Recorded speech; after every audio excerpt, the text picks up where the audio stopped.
What is up, everybody? Welcome to another episode of Limited Resources. This is episode number 311. My name is Marshall. I'm one of your Limited Resources, and joining me on the line all the way from Denver, it's Luis Scott-Vargas. LSV, how goes, sir? It's going well. We were supposed to get a blizzard this week, and we basically didn't, so that's the good news. We did. I had no slightly heavy rain. Yeah, no, it was like some, way windier. Like the weather in Seattle is generally very mild.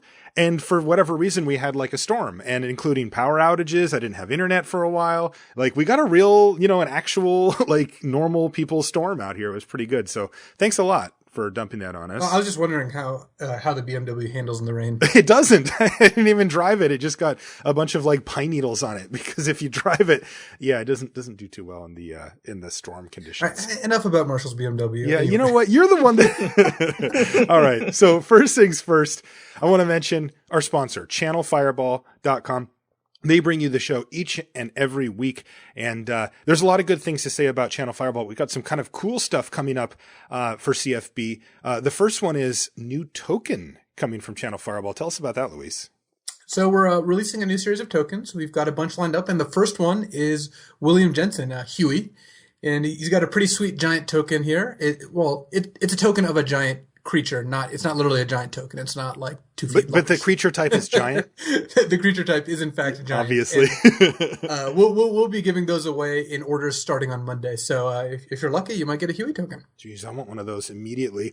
Also coming up soon is a pretty cool sale. So there's a countdown to Black Friday sale starting next Monday, and you're going to get deals on selected sealed product and supplies. And then on Black Friday, when it actually hits, they're going to expand the list out of sealed products and supplies on sale and extend it even into selected Magic singles. Now, all of these sale items are going to be limited quantity, so you're going to want to get on the site early on both of those days to find the best deals. But those type of deals tend to be really exciting, and if you get in there, you can find some really sweet deals as we head up to Black Friday, which is the big sale before the holidays start. Yeah, it gets a bad name when you talk about actual stores where people are getting trampled and waking up at 2 a.m. But you could just go over to the website and take a look. I was going to say, that hasn't happened on channelfireball.com. Not yet. So. Also, of course, I want to mention the Patreon. Thank you so much for all of you who support us via the Patreon. It certainly helps out a lot.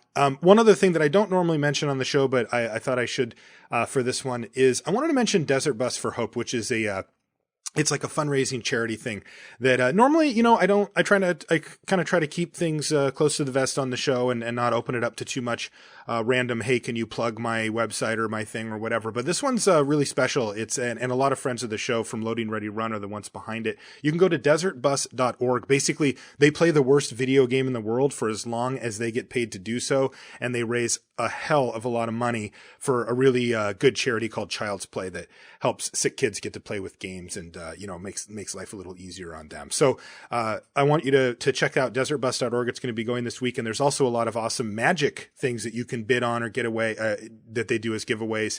And so I did want to encourage you to check that out. Speaking of the Patreon, we've got another Delver of Secrets double-sided playmat winner for the week. I said I got 4 extras of those, so we've already given away 1, but I've got another one.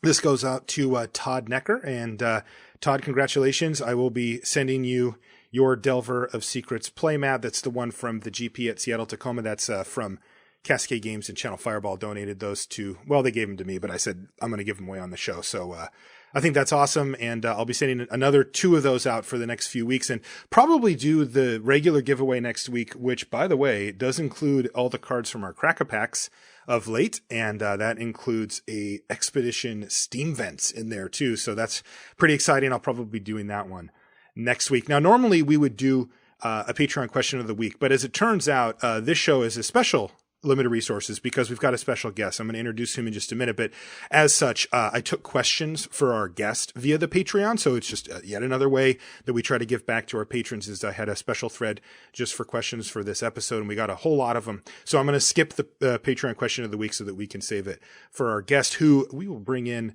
right now. So our guest is a Player of the Year in Magic, and he is often found at the #1 slot on the top 25 pro rankings, always near the top, and is considered one of the best players in the game today.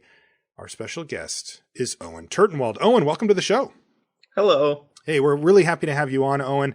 I mean, I've wanted to have you on the show for a while, but it can be tough to kind of get things scheduled out. But I'm really glad that you were able to make some time and come hang out with Luis and I for this episode. I'm really happy to be here, and I also would like to say that I've listened to the past maybe 2-3 episodes myself. I enjoyed them quite a bit, and since you guys were talking about Sealed, you guys had some very kind words to say about me, so thanks about that. Yeah, you're kind of the poster child for Sealed, to be honest. Like in my mind, is it your favorite? I bring format? up Owen as an example when we talk about Sealed frequently. I do too. You love Sealed though, right, Owen, or is that not true? I do. I enjoy playing Sealed a lot, and it's actually funny because I play in a lot of Magic tournaments, and whenever I play against people who recognize me and want to have a conversation, a typical question will be, "What's your favorite format?" And when I play Sealed, people are like, "What? Why?" Yeah, because it's so low on a lot of that? people's lists. What is it that you love about it while you're talking? Well, I enjoy it because you don't have to spend a large amount of time preparing to be competitive. Like, you could reasonably quit Magic for 5 years and then go to a standard tournament and have no idea what you're doing and get slaughtered. At least in Sealed, I'll have a fine chance to win just knowing ABC basics of Magic. You can evaluate the cards as best you can, etc., etc. I like it because there's a lot of variety in it. I like it because there's a lot of depth. I mean, no other kind of format do you have potentially 84 unique cards in front of you that you have to, sort through and play with. And so I like it because it's interesting. There's a lot of variety, a lot of options, and it's just fun. I mean, it's like Draft. Limited Magic is just really interesting. Yeah. Okay. Now, Owen, I know that you've been doing a lot of practice for this moment. We're going to do a crack-a-pack. And you've sent me some of your practice files, which is, by the way, how I'm choosing to view these horrific small videos that you send me on Twitter, which you now have Luis doing in real life and in the middle of the show sometimes. But he doesn't listen to music. He does not, and he doesn't have funny commentary with it either. But I mean, not funny at all. Terrible, awful stuff. All right, so we've got a crack-a-pack that was given to me by Kelsey. She's from Portland, it looks like. And so thank you for that, Kelsey. Let's see what we've got here. Owen, do you like the way Magic cards smell? Oh, of course. Yeah, me too, man. Okay. Here we go. First up, Colostria Healer. Now, this is pack one, pick one. Say we're day 2 at a GP, Owen. So, we're in a competitive environment. We're not looking to, experiment around too much. We really want to try to push through and make it to the top 8. So keep that in mind as we go through. Colostria Healer, is this the kind of card that you would first pick? I would be willing to first pick it, but I would try not to. The thing is, Colostria Healer is great, but it is not at all flexible. The thing is, if you take Colostria Healer and you end up in black, there's some chance that it's not one of the better cards in your deck. That is not true of high pick cards in other colors, like red and blue. How much do you value that flexibility a lot when you're taking the early cards, or is it raw power level that you're looking for? Both. Like I was saying, Colostria Healer, you have to be black-white to make it work. You can't go red-black allies and have it be one of your better cards. So you have to be black-white to take advantage of the life gain, and you have to just only be black-white, mostly take allies.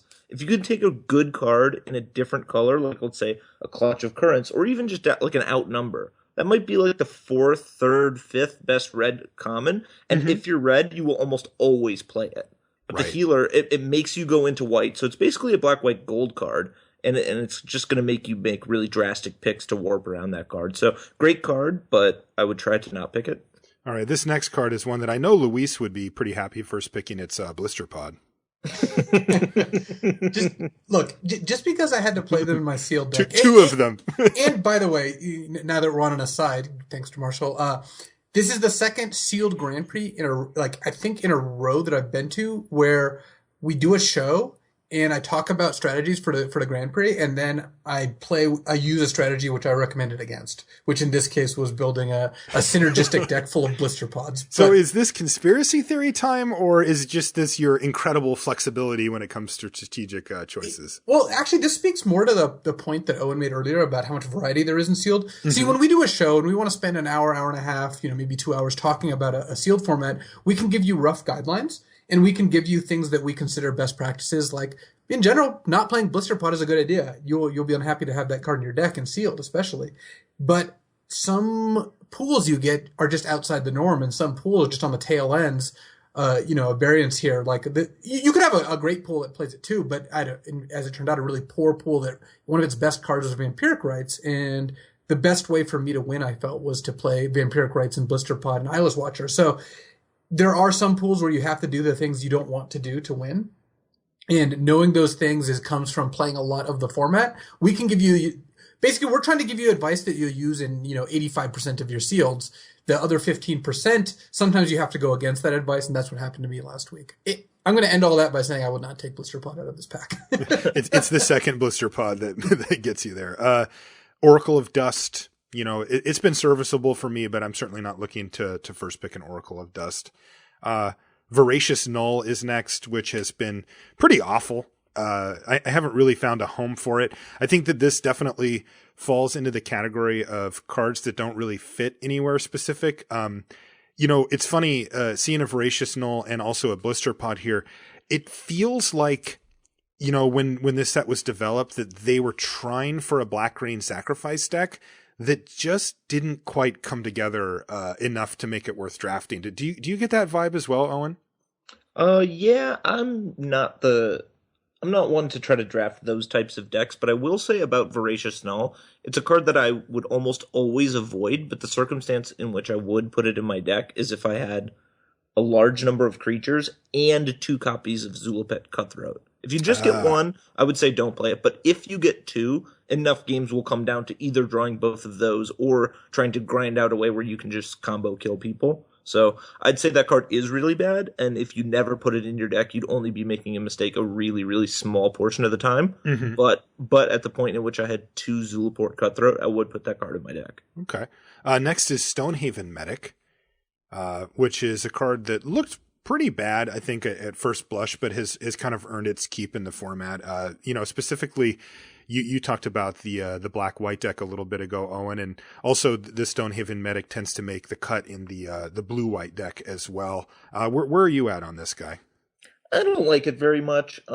Certainly if you get Calastria Night Watches, it's going to pair really well with that. It's excellent with Serene Steward, and it's a playable card if you're going to be a white control deck that wants Fortified Rampart or similar such cards. So there are circumstances in which I would play it, but I don't really like it. And one thing about Stonehaven Medic is it will never be included in your best decks. So for that reason, it's never going to be an early pick for you. So all the best versions of the life gain decks, you're going to have a lot better options than this guy. Playable, but generally avoid. Volcanic Upheaval. No. I actually have you boarded that in before? Yeah, I actually late in draft packs, I will prioritize taking Volcanic Upheaval when I'm red, because it's unlikely for you to board it in any given draft, but when you do board it in and cast it, it is amazing against specifically the cards Coastal Discovery and Planar Outburst. Oh yeah.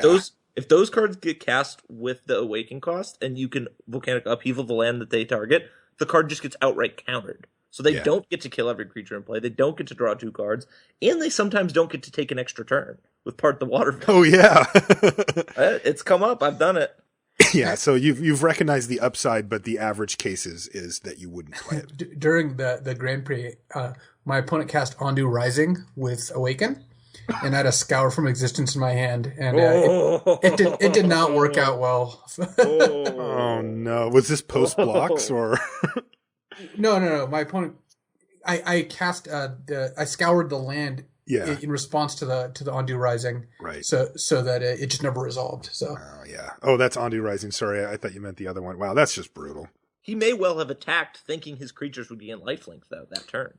He did not. I was playing against Adam Yurchik, and he knew what was going on. Yeah, good. Vestige of Emrakul. Is the next card, Owen? This card's really been solid for me. Yeah, I like it, actually. I think that it's one of the more underrated cards. I think it's much better than something like Ondu Champion, another red 4-drop. I think that in the best versions of blue-red and your black-red Devoid, it's going to be way better because of Vile Aggregate, because of Titan's Presence, which, by the way, Titan's Presence is just great. And I see it routinely go 5th, 7th pick. So yeah, Vestige of Emrakul is really good. That colorless is not to be ignored. Yeah, and you mentioned earlier about a card like Colostria Healer that really puts you down a very specific path. And I think one of the things I really like about Vestige is that it doesn't. I would feel okay with casting this in any red deck. It ranges from feeling pretty good to feeling kind of not so good. But in any case, I don't, I could feel all right about playing a card like this. 4 does seem to be a nice toughness in this format that dodges a few of the removal spells. And this thing attacks and blocks pretty well. Again, the ceiling isn't super high on a card like Vestige of Emrakul, but I've certainly found it to be serviceable. Very, very good card. Ghostly Sentinel. I love Ghostly Sentinel. I think Ghostly Sentinel is just great. I actually have Ghostly Sentinel rated above both Shadow Glider and Courier Griffin. Oh, wow. I would not normally do that, but for whatever reason in this format, flying is just great. Mm-hmm. Three power versus 2 is really good. My white decks are never clogged at 5. It's just like exactly what you want. And with a bunch of Scions on the ground, it's easy for people to try to go wide, and so you're going to be able to attack and always be able to block. That comes up a lot too. A flying creature that helps you defend in white is kind of just perfect because, like I said, Stonehaven Medic is a card that's going to make your deck some of the time. Fortified Rampart. Now your white decks are going to have a lean towards being a little bit more controlling and trying to win in the air, so it's going to contribute to that really well. Just great card. And the thing is, in recent memory, in draft formats, 5 mana 3/3 flying is just kind of whatever. Sometimes you just don't even want to play it. But in this format, it's just the right speed for this guy to shine. Yeah, I've been really impressed with Ghostly Sentinel, and basically to echo Owen's sentiments on it. It fills an important spot on the curve and is powerful enough to be worth what you're paying. Definitely. Dominator Drone is next, which, by the way, has ingest. I played in a sealed PPTQ on last weekend, and my deck ended up being mainly blue-black. With a little bit of red, and I had 2 Dominator drones, and I did play them both. It's not a card that I've been in love with in draft, but it did pretty good work in sealed, and I will say that a lot of people just didn't realize that it has ingest at all. They just, what does that do? And because it's kind of one of those cards that kind of sits in the shadows. Where are you at on Dominator drone, Owen? I like it. It's one of those cards that it's going to jump right at you when you're supposed to put it in your deck, like when you have Kozilek Sentinel, or when you have Culling Drone, or you have, like a Wasteland Strangler, or a Mindraker is a much better example because it's common. Mm-hmm. You're going to know to put this card in your deck when it's good. It's never broken. It's never like amazing. You're not happy to first pick it because it is a ground creature with 2 toughness at 3 mana, so it doesn't match up particularly well against anything really. But if your deck is black-red aggressive with a lot of removal, it's perfectly acceptable curve filler. It does burn people for 2 when it comes into play some amount of the time, which is nice. And it's got all the colorless things that go with being colorless. We've got one more comment here. Oh, go ahead, Luis. Oh, I was just going to say that it's a card which I don't think is spectacular, but it does kind of do the job, which is the void card you can play on turn 3 and gives you a couple little bonuses. Yeah, that was kind of my thoughts too. Yep. By the way, I got 9th at the BPTQ. Valakut Predator is our last common. We saw in the original Zendikar that the landfall creatures were pushed towards the aggressive quite hard. And there's been a little bit of a step back for that here as we've returned Valakut Predator, 2/2 for 3, landfall +2/+2 until end of turn. This one does get pretty big. It turns out a 4/4 for 3 mana for even the first few turns can hit pretty hard. But I actually have found that I'm not really a big fan of the card in general. Where are you at on it, Owen? I love Valakut Predator. I think it's really good. Mm-hmm. Red doesn't have that many 3 mana creatures that you want to play, and it kind of is inclined to race just because it has like a little bit of burn. I like my red decks to have like Slab Hammer in them, which it works really well with. Yeah.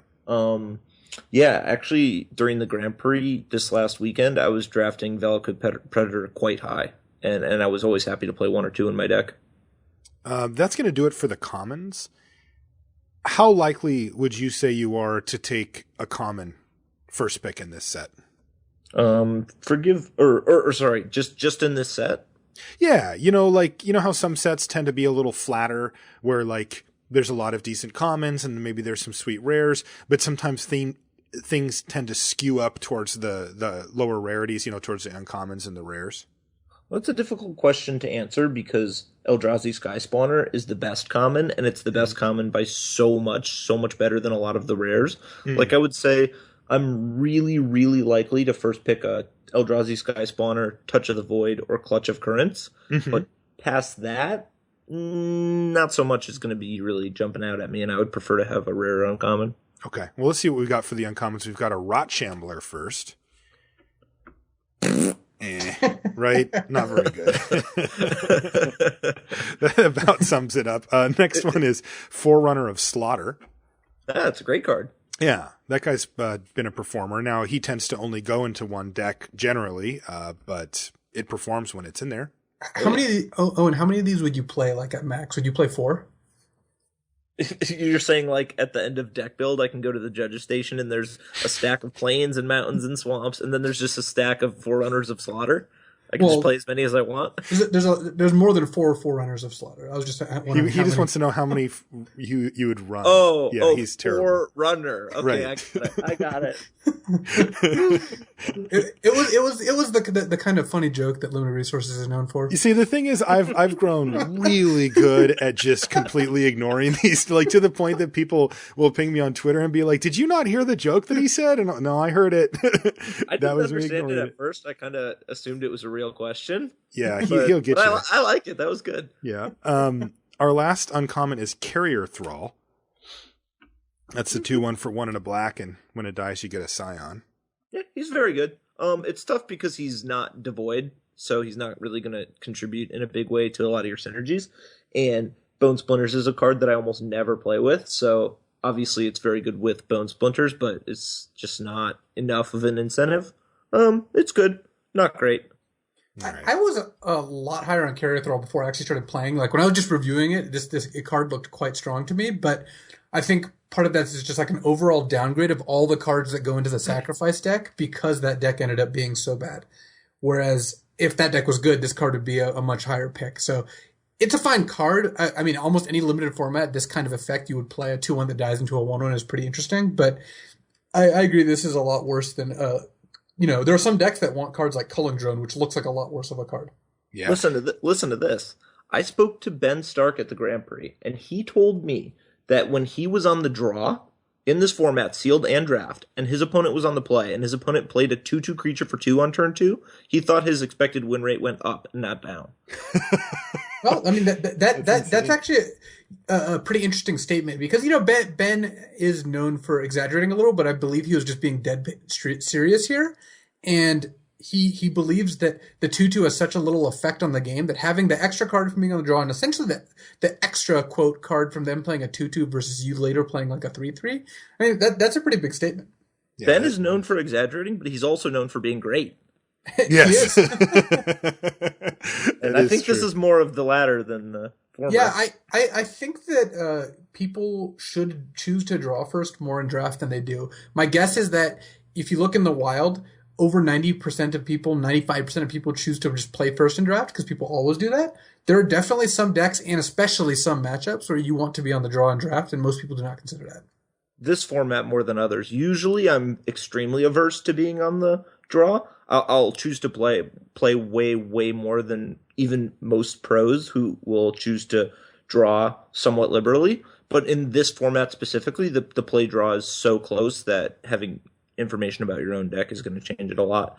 And the statement that Ben made about the 2 drops not being very good in this format is just what reminded me because we were talking about Carrier Thrall, and so for that reason, I don't think it's that great of a card. Well, we got a pretty great card for our mythic rare, as it turns out, which would, I think, just put everything else to dead here. It is Obnixilis Reignited. Nice pack. Well, the Cracker packs are interesting even when something like this happens because, yes, we're clearly going to take Obnixilis, there's just no question. But you can also imagine what you would do if Obnixilis wasn't in the pack. So, yeah, both those things are interesting to answer. What would you do if Obnixilis wasn't in the pack? Just cry. I wish I know would've Luis got would that take next list. Blister Pod, but I am curious what Owen would do. Can you run through the names of the cards quickly? Yeah, we've got Carrier Thrall, Forerunner of Slaughter, Rot Shambler, Valakut Predator, Dominator Drone, Ghostly Sentinel, Vestige of Emrakul, that Colostria Healer from way back, Volcanic Upheaval, Stonehaven Medic, Voracious Null, Blister Pod, and an Oracle of Dust. I would take Forerunner of Slaughter. You don't mind being 2 colors for the upside there? I actually think that conventional wisdom will tell you to not take a gold card first, but there's a huge upside to taking a gold card, because when you, first of all, if you happen to be in those 2 colors at the end of the draft, you just get a great card. You get the Forerunner of the Slaughter in your deck, which is not a small upside at all. And also, it allows you to just take a card, put your blinders on, and then just shut the other people out. Like, if you're just like, look, I'm going to go black-red starting now. I'm not going to waffle. I'm not going to be flexible. I'm not going to sacrifice power for the possibility of keeping my options open. I'm just going to go for power. You will, when it works out, you're going to end up with a better deck than when you try to waffle a bit, and then you end up with a good deck. Right, yeah, but that's true, taking the gold card makes it less likely that you will Well, end certainly. up with that. No, deck. I agree. So it's a trade-off. At least in this format, I'm willing to first pick gold cards. Like, I'm willing to first pick a Drana's Emissary over, let's say, Outnumber. Okay. Or like Nettle Throne. I don't love first picking gold cards in general for a lot of these reasons, but I think the power downgrade is also something you have to consider. Like, it's just like any quote rule. Yeah, you would rather pick a card of equal power level that's 1 color instead of 2, but in this pack, what are we taking if we don't take Forerunner of Slaughter? We're taking like a Valakut Predator? That's just not an acceptable first pick compared to Forerunner. Yeah, I'd rather take Forerunner, even if it doesn't work out. Yeah. Our other options are like a Colostria Healer, a Vestige of Emrakul, Ghostly Sentinel. I mean, these are just things that, just aren't exciting for first picks, where Forerunner can be. But yeah, we're all taking Obnixilis. That kind of blew away that pack. That will go in that pile, though, by the way. That thing's getting pretty spicy. I'll probably give that one away next week. Okay, let's get into the meat of it here. Owen, we've got you on the show, so we've got a lot of questions for you from our listeners and from Luis and I as well. But I wanted to start things off with something a little more topical before we dive into the more broad topic type stuff, which is something that you've been vocal about, on social media and such, which is the current state of Battle for Zendikar, limited, specifically booster draft, and specifically about green. You've kind of become the poster child for your stance on green. So give it. I want you to be able to say it, to our listeners. What do you think about green in Battle for Zendikar? Well, the first thing I'm going to say is I'm going to give the lion's share of the credit, not credit or blame, but this strategy was developed by Brock Parker when he came to play with us on the Pantheon before the last Pro Tour, and it took about 5 practice drafts, and he was like, yeah, and he kept winning. He was winning and winning and winning. He was like 3-0, 3-0, 2-1, 3-0, 2-1. And in that house, I have the highest amount of respect that there is for those guys. I think they're all like some of the best players in the world easily. And so Brock just shows up and starts trouncing us. And it's like, and it took him 5 drafts. He goes, well, I'm winning because I'm just not playing green. And I'm like, well, that's a little extreme. Because the thing is, I'm just like the people who, when I tell them green is bad, they go, well, that's probably not true. And I was skeptical. And then he broke it down for me. He goes, look at the commons. Where's the reward? Where's the payoff? And the uncommons too. And even some of the rares. It's like, green's just not that good. The power level of the cards is low. And on top of the fact that the cards aren't that good, they match up really poorly against other cards. Like, recently I wrote an article in which I talked about the top 5 commons in each color, and I ranked Snapping Gnarlid as the number 1 green common. Do either of you guys disagree with that? No. I do, but for a kind of strange reason, in that the only green decks I really like are the ally converge decks. So I like Lifespring Druid more because I find it to be much more important for those decks. And both Lifespring Druid and Tajuru Stalwart are just keys in the only green deck I actually like to draft, whereas Snapping Gnarlid does not go into any decks I feel are good. Sure. So yeah, I said that Snapping Gnarlid was the best, and it just matches up so poorly against all the other cards. Like Kozilek Sentinel is like a seventh best red common, and you draw your top green common, I draw my seventh best red common, and we're just on even footing. Right. Benthic Infiltrator just blocks it. You've got your 2 mana 3/3, and it just stinks because it matches up against my Vestige of Emrakul, which has 4 toughness.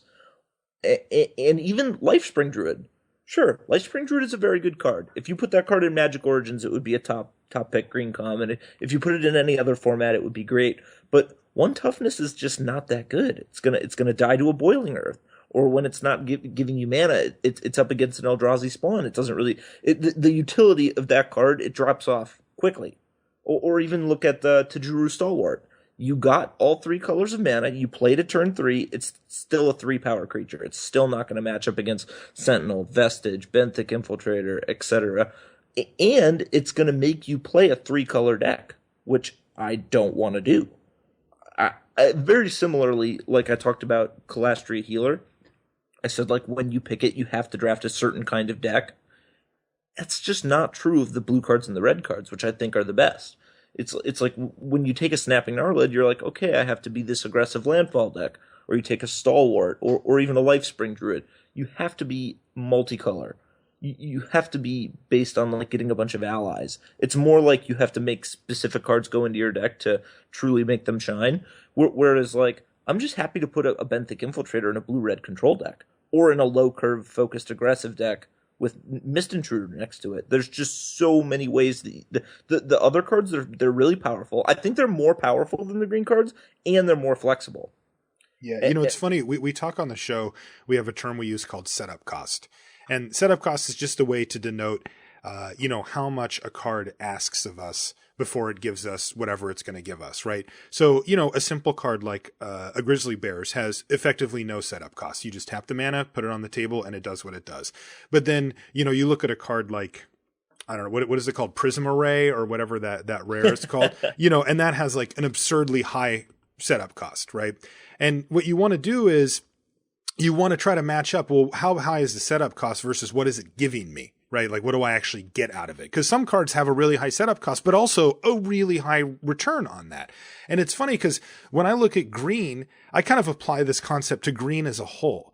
And I look at it and I say, the baseline power level of a lot of these cards and a lot of the strategies that green asks you to go into, which is, in my mind, primarily Converge, isn't really that high.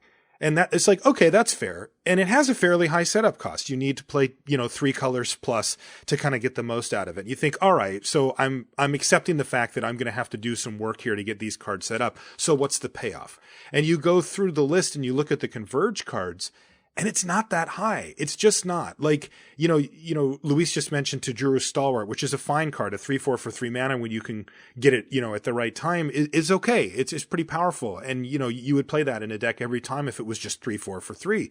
But that's one of your better payoffs, right? Like you look at some of the other Converge cards in the set, and they're not impressive. They're not the kind of thing that you strive for. And you say, well, if I can just get the mana together, then I can do this. And then I'm very likely to win the game. Instead, it's like Royal Mage's Trick or whatever. And you're like, well, that's not even a card I really want to have in my deck at all. Right. And so that's kind of the path that this has led me down, is that green doesn't satisfy the base requirement that, frankly, green is normally quite good at, which is having a low setup cost cards that just deliver, big bodies for the mana or straightforward effects that don't ask a whole ton of you. Instead, in this set, they've taken us down this path that makes me want to play more colors and do more things. And then outside of like Skyrider, Elf, and a few other cards, the payoffs just aren't there.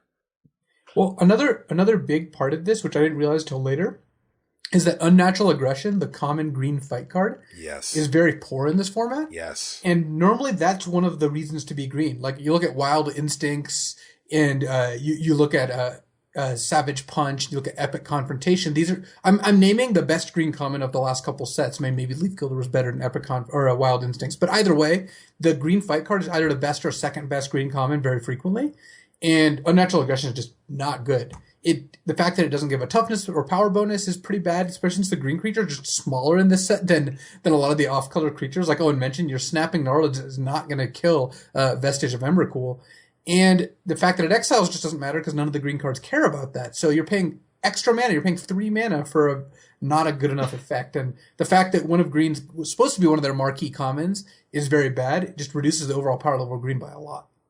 Now, Owen, so this is because as you can see, Luis and I agree with your stance on this. We've also talked about it on the show a fair bit as well. And I find it interesting because, normally you'll see there has to be a worse color, right? You'll see, you rank them colors 1 through 5, but that doesn't really tell the whole story because sometimes there's a big gap between like 1 and 2. Like there's one color that's clearly the best, and then the second best color is, 2 full notches below it. But in this case, it does feel like the other colors are grouped in some order at the top, and then you've got a pretty huge gap down to green. Do you agree with that? I do. I agree with it strongly. And the thing is, so before the Pro Tour, we came up with this strategy that we were going to avoid green. And we go to the Pro Tour, and we all kind of avoid green. We do pretty good in draft, not amazing. But then later, the data gets revealed from all the Magic Online games. I can't forget what I forget what the name of the source is. But the data comes out, and they're like, green is the least drafted and has the lowest win rate. And that kind of vindicated my stance. Yeah, and for sure. So I've always felt that green is really, really bad. And I agree with people who say green can be good under the right circumstances. That's definitely true. But I'm not willing to find out what those circumstances are. The thing is, Tajuru Warcaller, that's the 2/1 for 5, That card is great. That card is literally great. But if you only get one, now you have one good card in your bad deck. Well, people say, well, what if you get multiple? How do you even get the first one? I'm not going to take the first one in a draft. I'm not going to take a first pick. I'm not going to take it. Maybe if I got one like 7th pick and there was nothing else there, I would take it. And then I'd be willing to go into green. But it's so hard to get the high payoff green decks because many of the cards that make those decks work are uncommon and rare, and they're high pick cards. Like if you get like a black-green sacrifice deck, sure, that could work. But you're going to have to get like a Catacomb Sifter and a Smothering Abomination and a Vampiric Rites and like a bunch of Eyeless Watchers. And I'm not going to take those cards in my first 5 picks. I'd rather just take a medium blue or red card because my medium blue or red decks are better than all of the versions of Black-Green Sacrifice except the top 2% of those builds. Right, which you just have you just have to like basically get very lucky and open the exact right pieces that you need. Now, what about the idea? So, one of the things we talk about on this show a lot as well, and I think it generally does hold true, though seems to have failed here a bit, and I wanted to get your comment on it, is the idea of draft being self-correcting, right? If one color tends to be the worst and people tend to abandon it, then all of a sudden, if you're the only one drafting it, oftentimes that makes it enough better so that you can be that one person at the table who's drafting the air quotes worst color, and you can make a pretty good deck out of it. It also works in reverse, where if one color is so much better than the rest, then everybody who opens up a good card in that color thinks, all right, I got a good, say a white card if they think white's the best, and now I'm going to be in white. And then there's 4 other people who are all really excited to be in white, and they end up dispersing the color out so much that none of them end up with a great deck. Why isn't that happening with green here? Is it just simply that it's that much lower that even if you're the only green drafter, you still can't put together a good deck?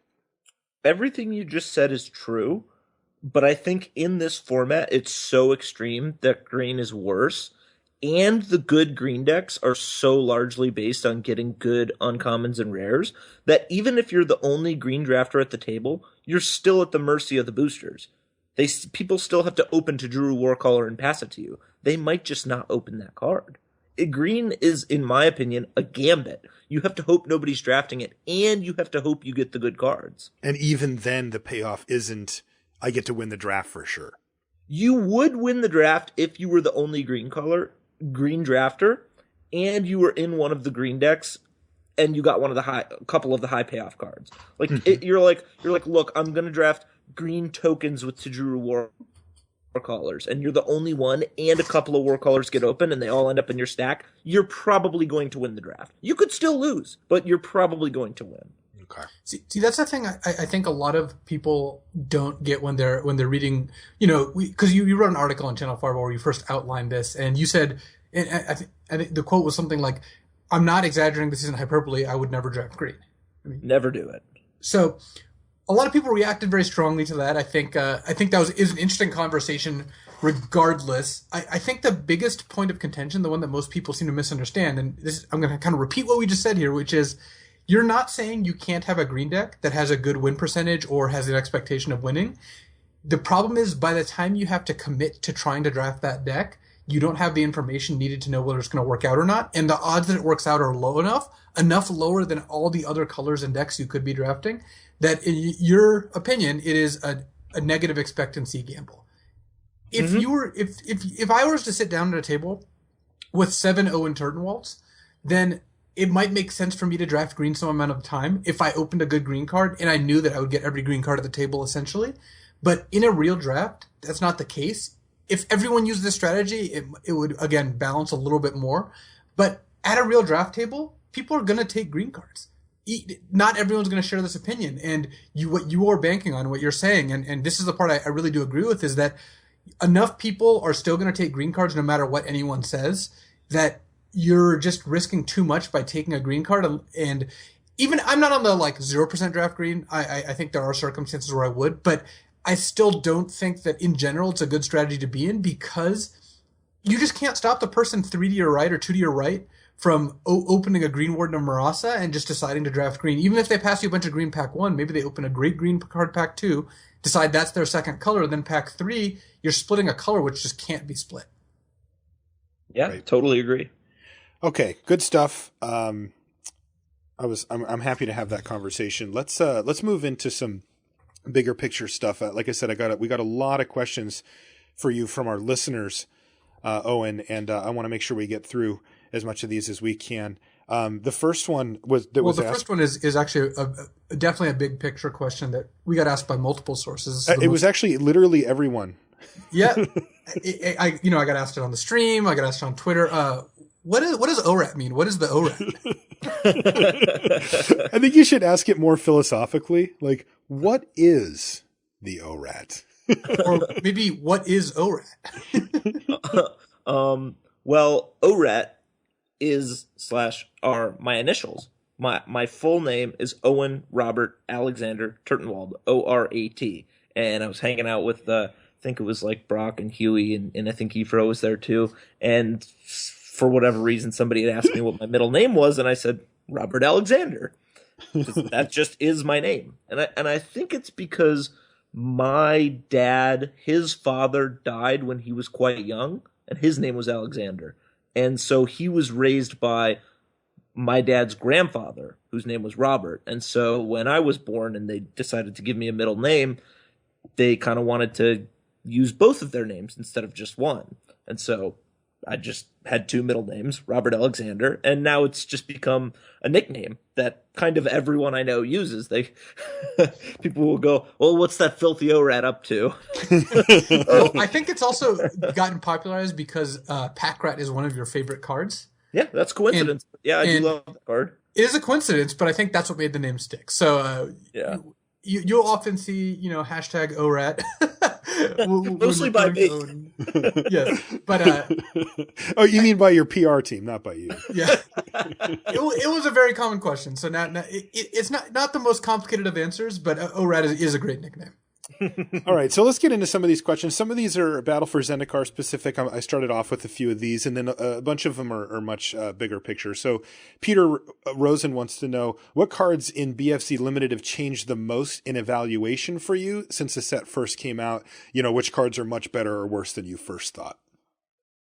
That is a great question. Do you remember any of the cards that you saw and you thought, this thing's just a stinker, and then all of a sudden it ended up being, a key piece in a deck or something? I mean, one we actually opened, for me at least, was Colostria Healer. I remember looking at the card and thinking, wow, that's low impact. Like, what the heck do I have to do to make that card good? And yeah, as it turns out, you could. It was a lot better. Did you have any examples like that? I think after my first couple of drafts, I was really high on the card Rising Miasma. Mm-hmm. I thought it was awesome. I thought you should not pass it. And when you got it, you should draft a control deck around it, and a lot of decks just couldn't beat it. And the more I played, the more I kind of realized, it's really easy for a situation to come up when it's not that good, And in the best versions of the black decks, which I think are aggressive and either are blue-black ingest or black-red devoid, you really don't want it in your deck because you're going to have culling drones and dominator drones. And control decks, they're okay. They're just kind of nothing special. So at first I thought Rising Miasma was like a must-take, and now I think you play it half the time. Okay. Our next question is from Alex Nikolic. He says, "Hey there, Owen. You've had an unbelievable record in sealed tournaments lately. What do you attribute your success to? And as a side note, how do you approach deck building when you get an awful pool?" He says, I'm sure you've had some real stinkers in events that you've done really well in. It's actually kind of funny because I listened to last week's limited resources, and you guys talked about sealed, and I actually told Luis it was great. Almost everything you guys said I agreed with. And it was just, it detailed utilizing your best cards. I think the biggest mistake people make in sealed is not playing their best cards. People will be like, hey, well, you look at my pool, and you'll flip through and you'll see, I don't know. I was going to say Gideon, but people will usually play with that card. Uh-huh. They might see like a Guardian of Tazim in their sideboard or something. Oh, sure. It's well within the realm of possibility that somebody could have a Guardian of Tazim in their sideboard, and they'll go, well, I didn't have that much good blue. And it's like, it doesn't matter. That card is better than all of your cards in your other colors that you should have just played every blue card that you could play, even if it's 5 cards, and just played it with your red, which was the deepest, and then you fill it out with some 18 lands when maybe you would have wanted to play 17, and then you fill it out with some colorless cards that are kind of mediocre. And just having the ability to draw your best card is going to give you more wins than if you don't have that best card. People a lot of times will be like, oh, Ben Stark is the best limited player in the world. And he's extremely good at limited. But if you watch him play matches of limited, he's not winning because he's better than everybody else. He's winning because he usually has a better draw than the other guy. And the reason he has a better draw is because he knows what the best cards are, and he puts those cards in his deck, either by drafting them or by building them in his sealed deck. And he usually has a better draw than the other guy because he's going to do everything in his power to maximize consistency. That's great stuff. Next question comes from Fred Gold. He says, "Hi, Owen. Over the last 8 years, you've dedicated a large amount of your life to MTG," which I think is an understatement. He said, he wants to know, do you ever regret it? Is there anything you do differently? I absolutely do not regret it. I'm sure there's a lot of things I would do differently, but I have no regrets. Magic is the single thing in the world that makes me the happiest. I'm never bored. I can always just go play Magic online. And my roommate and my best friend Healy and Brock's one of my best friends now, and Luis is one of my better friends. All of these people who are great friends of mine, I met through Magic, and my career is Magic, and my hobby is Magic. It's just great. I mean, they're just, it's the community of the best people there are. So, yeah. And I get a huge sense of fulfillment out of doing well at a Magic tournament. You know, you have a goal that's very hard to achieve. You spend a lot of time trying to, give yourself the best chance to achieve that goal. And then sometimes you do it. I mean, I've played in like 90 or 85 Grand Prix, so it's not like I just go and choose to make top 8. I've had a lot of times where I go and do badly. There was a stretch last year where I went 0-3 at 4 straight Grand Prix. That is horrific. To lose all of 12 straight matches, that's really hard to do. Even if you're bad, it's hard to do. Because you would think that one of the times your opponents would just get mana screwed, or you would get lucky hands, even if you suck. And I don't think I suck, so. That is brutal. Even there's times where you go like 11-4 20 times in a row. Doesn't feel particularly good.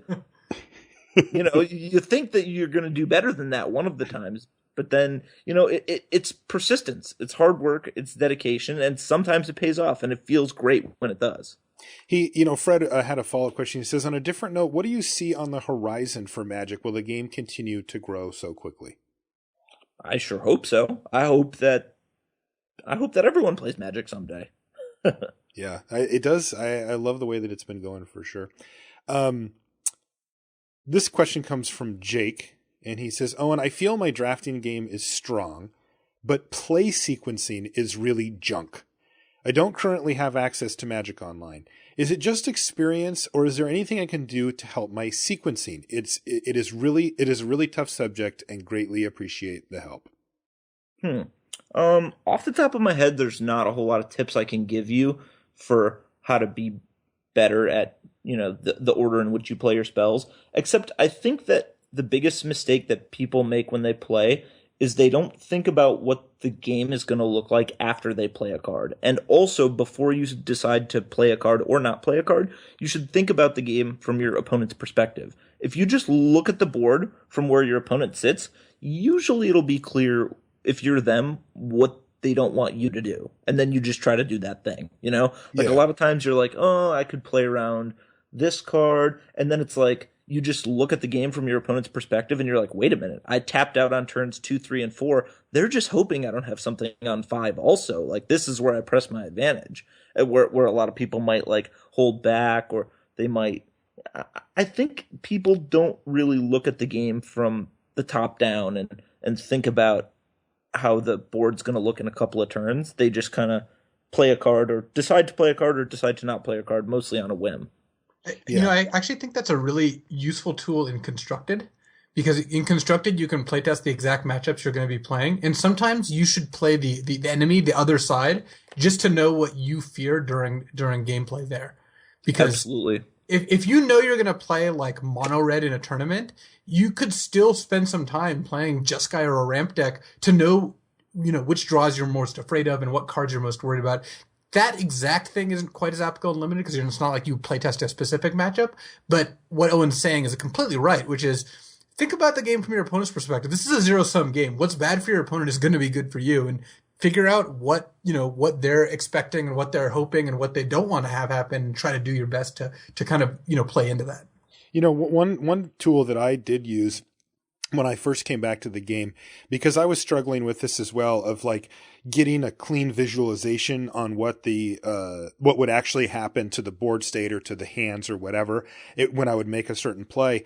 And so I remember playtesting with some friends for a tournament, and we didn't know what we were doing. We were pretty clueless, to be honest. But I thought, well, one interesting thing I can do is I can say, hey, I'm just going to pause the game here, and I'm just going to move the cards around as if I had done something right in my hand. And then I'm going to move the cards around and do it as if I had done another option that I've got in my hand.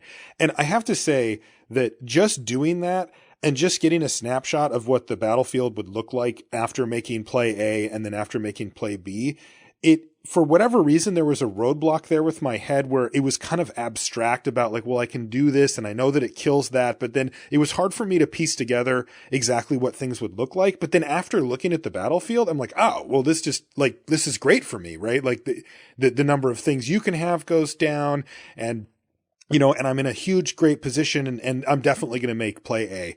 I just couldn't, but before I wasn't as confident about it. Unfortunately, of course, this kind of ruins the playtest game because you're showing them what you have. And so, maybe it's not something that you can do forever, but I will say, at least for me, that, the first thing that Owen said was to get an idea of what the things that you're planning on doing will actually do to the game, and then flipping the table around. And for me at the time, it was hard for me to see even just that one step ahead when I had multiple options, and it certainly helped me a little bit. I would think it's true for almost all players that after they've made a mistake, they realize it very shortly after. Yes. It's not like they made a mistake and then 10 hours later they go light bulb over the head. Oh, I could have done that. It's usually you'll do something and then your opponent will capitalize on the fact that you've done something badly. And you'll be like, oh, I wish I hadn't done that. So usually you can go, if I do this, what's going to happen? Oh, this could happen. That's really bad for me. I'm not going to do that. So try to visualize what's going to happen, but not see it happen after you've done it.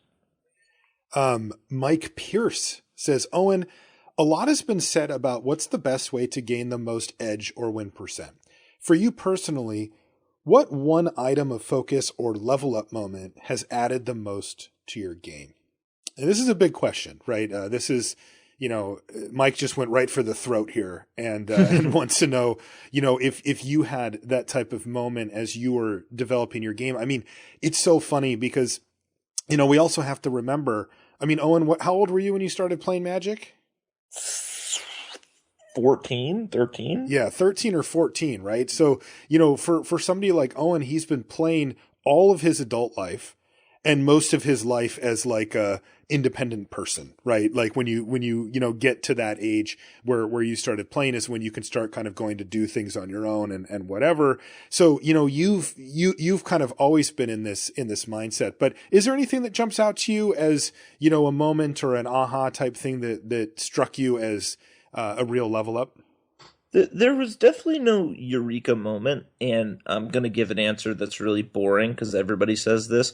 But once I started to play with people who were better than me, I just took my game to the next level. And I'm not saying like, oh, you have to play with better players to get better, because that's boring and I've heard it 100 times too. But I will say that when I started to play with those people who were better than me, they just were beating me badly. I would make a mistake and I would go like, oh my God, like how did I let this happen? They outmaneuvered me so badly. And I never learned through just being way smarter than everyone, because that's just not how it was for me. I learned through getting beaten badly and going like, oh, well, lesson learned there. Like I learned the hard way. All of the little, you know, tips and tricks that I know about the game now. So I would say just put in a high volume, play on Magic Online, and just when something goes really badly for you, try to figure out why. Did you do that? Is that a skill that you had to develop? Because I know I see a lot of players get outplayed or make a big mistake, but you know, their initial reaction is not to say, wow, I got really outplayed there, I'm now going to look back at it and see if I could have prevented that or what went wrong. Instead, they say, I got unlucky, or, you know, whatever. They kind of fall back on the ego play of not really admitting that they made a mistake and, you know, therefore sort of stifling their development. Yeah, I would say ruthless honesty is what it takes to improve. When you do something bad, you have to be like, wow, I really blew it. And not when you lose a game, just go like, whatever, I'll just join another draft. And for me, it was really taking my errors and putting them under a microscope and seeing how they could have possibly been prevented. Is that something that's natural to you? You know, were you, you know, is that just sort of like a baseline for you where you can? I just want to say that ruthless honesty is, I would say, one of the features of the ORAT. Yeah, well, no, I agree. Like, I know that he's able to be bluntly honest, which is, again, it's one of my favorite things about Owen as a person. But, you know, when it comes to, you know, aiming that at yourself, a lot of people have a much harder time doing that. Have you always been able to do that? No, definitely no. But it's just what you got to do. It's not fun to be like, I just did something really stupid. And not only did I do something stupid, which makes me feel stupid and look stupid, and now I have to talk about it. So this moment of embarrassment is going to be drawn out because I have to keep repeating it. It's just what you have to do. Because if you don't do it, you're going to lose it. You're going to lose that moment of where you could have gained something and it's gone. And it's like, it sucks because at a Grand Prix I'll make a mistake because I make plenty. I'm not some kind of perfect super player who never messes up, and I'm gonna go up to my group of friends and I'm gonna explain to them the situation and I'm gonna explain my thinking behind why I made a decision, and they're gonna go like, oh well, you had no reason to think that, and they're gonna take one part of the explanation that I give them and say like, well, certainly that's true, but this isn't an instance in which it's true. I'm going to go like, oh, like I saw this in a previous game. Like, would you ever consider playing around this card? Like, and they're going to go like, oh yes, like multiple of my opponents today have had that card, or like, no, that card is not popular and it's not very good. And I wouldn't expect like a player at a Grand Prix to put that card in their deck. And so do you break things down on that granular of a level? Like when it comes to being retrospective about your plays? Yeah, I do. I do. Like when I've made a mistake or when I've had a close decision, I'm going to go and I'm going to explain every aspect of what I thought and why I thought it. Like at the Grand Prix this last weekend, I put a Desolation Twin in my first draft deck of day 2. Mm-hmm. And I hate that card. I think it's really bad. And before this weekend, I would have even advocated that people not take it in the hopes that somebody else would take it and put it in their deck. And so I showed my deck to a lot of people, and a lot of people, every single person said that they would not have played it. And I went like, well, I played it because my deck has card draw, life gain, and it has removal. So that's kind of the perfect storm in which you would want to put that card in your deck. And I also have this Blight Herder, which if I'm able to double process, like if I get a couple of spawns, it'll be easy to cast. And I'm also worried because my deck doesn't have enough win conditions. They would go like, okay, like I understand this, I understand that. I still wouldn't have played it. And I go, oh, okay, well, I messed up. And turns out I drew it in all of my game ones. It was a giant liability every time, and then I boarded it out. Yeah. Yeah, you know, to back up Owen's point, since actually we both played at the Grand Prix last weekend in Atlanta, after every round, talking over what you did that was interesting, right or wrong, or, you know, it doesn't have to be like a clear mistake, just any plays you thought were interesting, talking them over with your friends while they're still fresh in your memory is a huge boon, because it just teaches you what the people you're talking to would do. It gives you insight into what may have been better to do, may have been worse to do, who knows. But just thinking about it is kind of putting yourself on the path to improvement. Yeah. Go ahead, Owen. I was going to say, even just listening to somebody else explain why they did something, just getting their thought process is big, because you're going to go like, wow, I would have never thought of that. Or here's where you have a logical fallacy that you should not be thinking about when you're playing. Yeah, that was kind of part of the reason why I asked, because I found it really interesting. You know, I came from the poker world into Magic, and in poker, you know, there's a pretty defined subset of variables that you will punch into any given poker hand or in any given poker play. And when you explain it to somebody, you can tell a lot about how good they are and how they think about the game based on which type of variables they present. Now, what those variables end up being, you can take what you want from that. But, you know, some people just will miss a group of things that are very important and they just don't even bring them up. And, you know, whenever I've heard you talk about plays, I feel like I have a very clear picture of what your decisions were and what led to those decisions. And I find that really interesting because it's pretty mechanical. Like you seem to have like a really solid like framework for that, where like, for example, Luis, who plays very intuitively when he's in the match. And I've seen Luis have to reverse engineer his plays, and he's a good communicator, so he can do it. But I feel like when Luis walks away from a play, he's not going over a list of factors in his head that went into a given play. He will explain that kind of as it goes. But I think that's a skill, right? Like each person being able to communicate, and also just for yourself being able to structure, why did I make this mistake? Like, what were the things that went through my head? Did I just take a random stab at it and just think, well, this card's good, so I'll play this card? And, you know, because there are a lot of people that are on the level of, I can cast this, so then I will cast this. And that's kind of their thought process, all the way up to like where you, Owen, and you, Luis, are at, where there's a lot of high level stuff that goes into a play, but being able to, you know, actually explain that to your friends or, you know, competitors or whatever about exactly what you're doing seems to be a really valuable skill. Yeah, I think the overwhelming majority of people, when they make a mistake, will just go, oh, it was just a brain fart. I just didn't think about the fact that he could have this card. And so those people, before they make those kinds of plays, need to just play a little bit slower. I don't want to say they should play slower, because people who play way too slow, like, that's really bad. Don't do that. Right. But they should be more thoughtful, more thoughtful in their play. And that's one thing I've learned a lot from Reed. You watch Reed play, he never plays too slowly to the point where he's getting draws, like he's rarely getting draws, but he's just a thoughtful player. And before he does something, he's going to need a good reason to do it. And so that's one thing that I've learned a lot from him. And when I play, I try to do that as well. Richard Loveland wants to know, he says, hey, Owen, and this is sort of along the same lines, but it's a little more narrowed down. He says, I'm new to the GP scene, but I really want to be competitive. Do you have any tips to help me up my game in the GP environment and help me achieve my current goal of making day 2? He says, I mostly play sealed GPs, but sometimes I'll play standard or modern. Is there anything GP specific that you would tell him? I mean, I think your general advice applies, you know, play against better players and that kind of stuff, but is there anything specific to GPs that jumps to mind?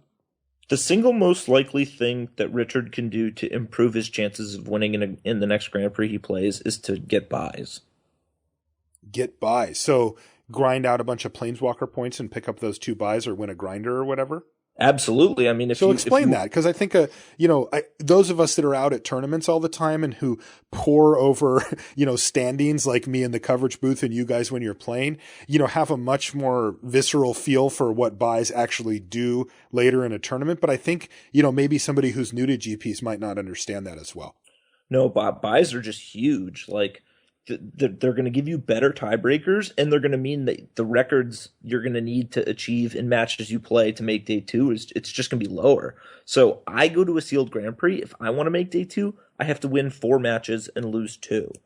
People, if somebody learned Magic for the first time and went to a Grand Prix, they would need to win 7 matches and lose 2. It's just, it's so much less likely for that person to succeed because they just don't have buys. So number one, I would say, try to get Planeswalker points or win a Grand Prix trial. Or the other thing, which people seem to forget, is you're going to need to play in more Grand Prix if you want to do well in a Grand Prix. The single best way that you can have a great result in a Magic tournament is to play more Magic tournaments. You can't just, even if I think that I'm the best player at the tournament and I've prepared the most and I have the best strategy, which is not true basically ever. So it might have been true in 1 or 2 of the Grand Prix I've played in my life, but it's really hard to do. But I just go to a lot of Grand Prix, and that's why I win at Grand Prix sometimes.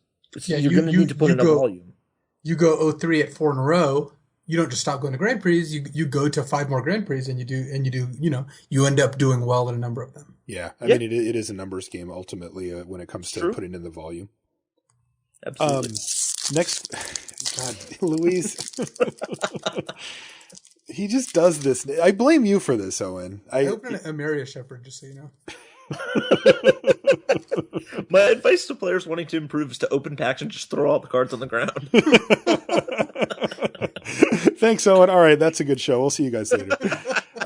Our next question comes from our friend Sheila Weissel, who was at GP Vegas, and she's a friend of the show. She says, "Hello, Owen. I'm having trouble staying focused on the game when there are many folks watching or milling around or talking. How do you manage to close all of this out when you play and prepare at tournaments?" She says, "Also, thanks for not laughing too loudly when you trounced me at GP Las Vegas."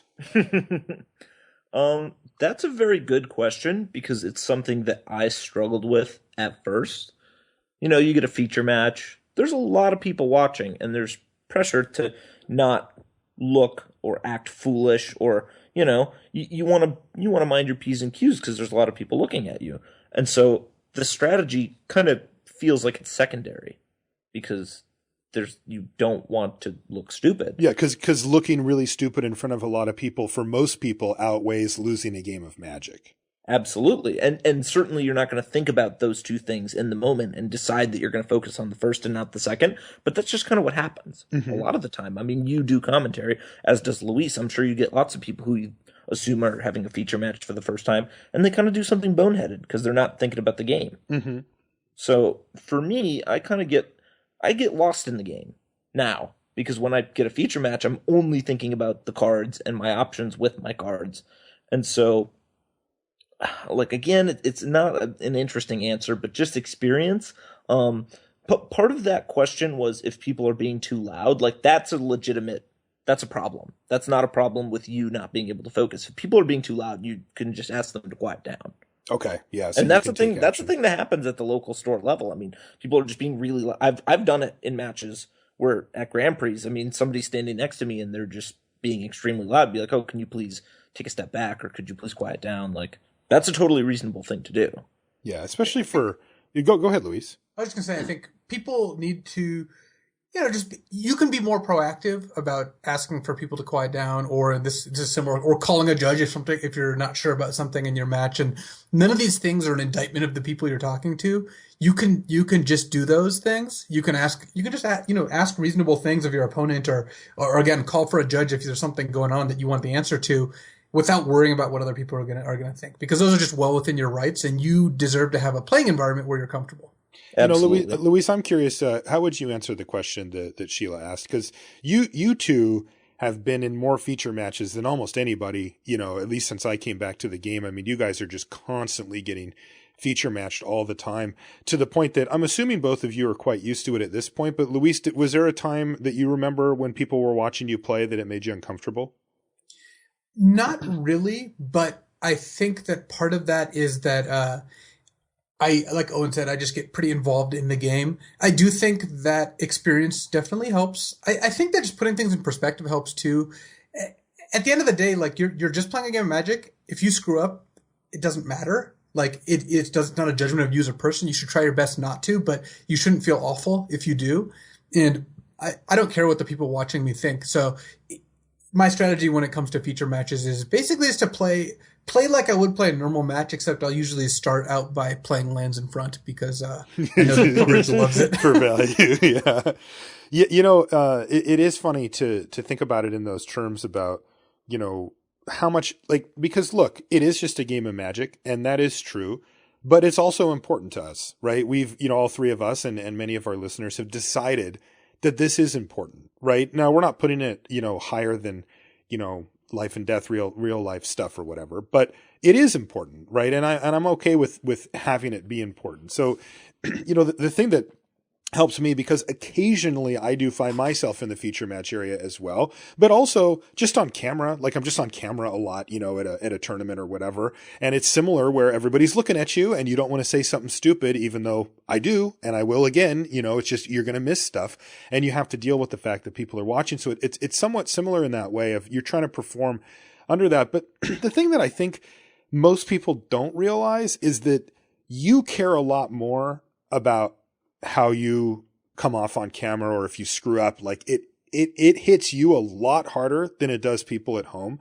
If you're just watching a random Magic on Twitch or on, just if you're at a tournament watching somebody play and they screw up and punt and lose as a result, like that doesn't really affect you, right? Like even if it's Owen Turtenwald or Luis Scott-Vargas, two of the best players, or if it's somebody like me who's not, it's one of those things that you're just like, oh yeah, well, he screwed up and lost, next. Right. And you have to realize that the people watching just don't put nearly as much weight on what you're doing as much as you do. And they just it's always impressed me, and I'm going a little deep here, but it is, I think, something that a lot of people struggle with, even at the local level, when you just get people kind of grouped up behind you, which is, you look at somebody like when Kenji. You're the last match in the store. Yeah, or you're the last match, or it's at a PTQ and it's for top 8 or something. You do get the locals behind you watching, and they can see your cards, right? I mean, it does add another dimension for sure. But, you look at somebody like Kenji, right, who does his stream. And, for me, he was one of the first people to really embrace his mistakes. And he made like a punt meter, and, he made it one of his little icons that, a guy like punting a football.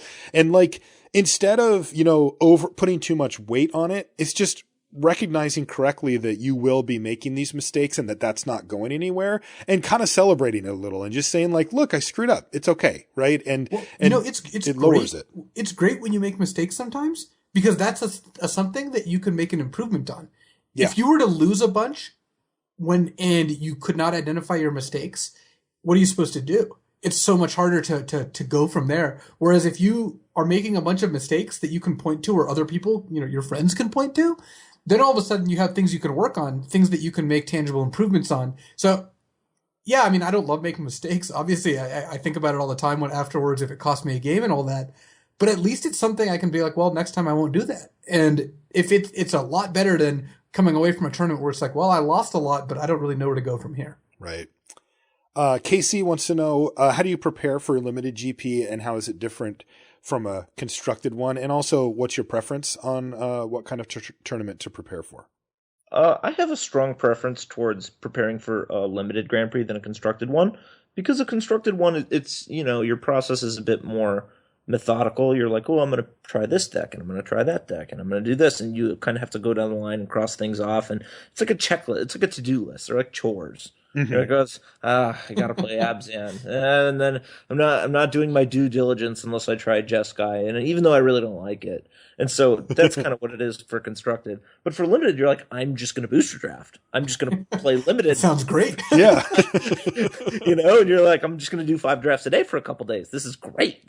So, and when you pack, you don't have to bring cards. You don't have to bring cards for multiple different decks, and people aren't going to ask you to borrow cards. You just bring your backpack with all your clothes and whatever in it, and then you're ready to roll. You just show up. Now, Ben, with a follow-up question that kind of dovetails from Casey's question is, how does playing a constructed match differ from playing a limited match? Do you approach the games differently?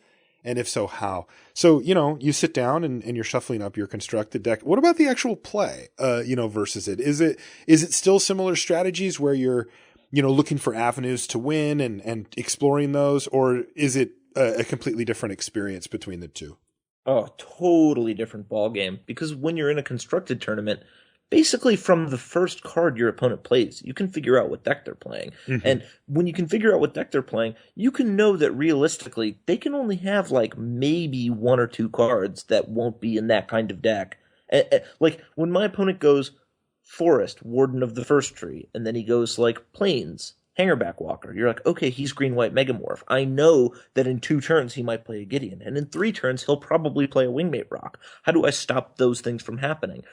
Am I going to lose to the cards that are already on the board? And those are the things running through your mind. As opposed to in a sealed deck tournament or in a booster draft, the whole format is at their fingertips. If your opponent plays a turn 1 Evolving Wilds, you got no idea what's going on. Or if they fetch like a Swamp and then they play a Mountain and a Forerunner of Slaughter, you're like, okay, I have a good creature in my hand. Could he have Complete Disregard or Touch of the Void? Should I try to play around the fact that he might have more Devoid creatures in his hand coming up? Like, this is actually great because I played a match this past weekend, and I thought my opponent didn't do a very good job of this because my board went Plains, Swamp, Island, Drana's Emissary. And then on the next turn, I just said go. And my opponent had decided to play around Spell Shrivel.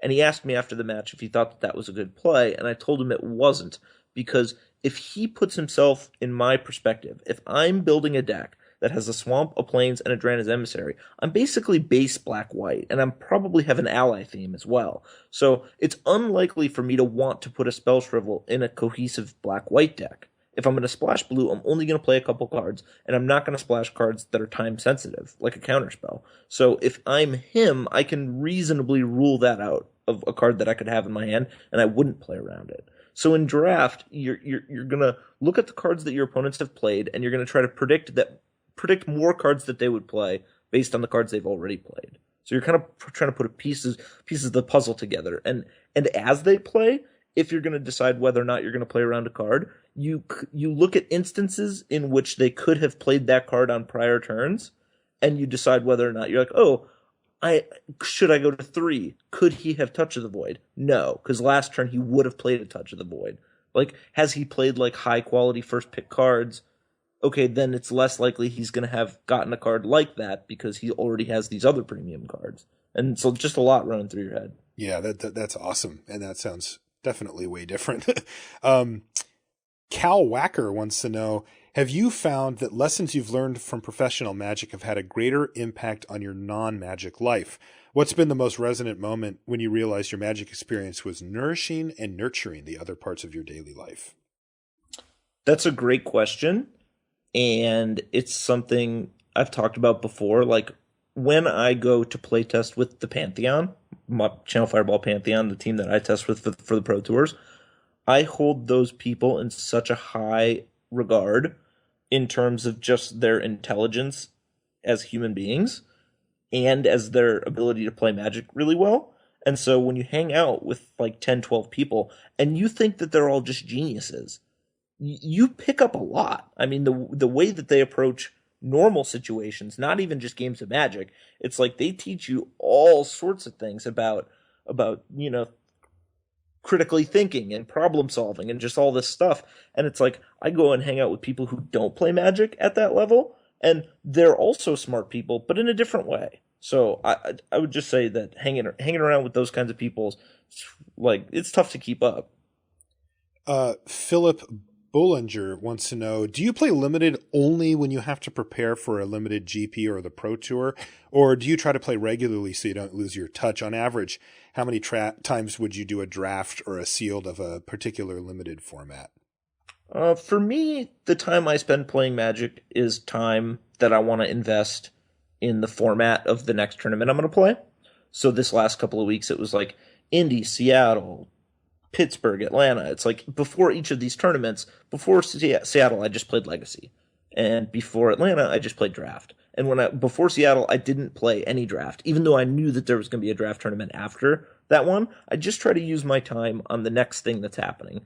But after Pittsburgh, there's going to be a lull. There's like this whole next month in which there's nothing, and then after that, there's going to be the Pro Tour.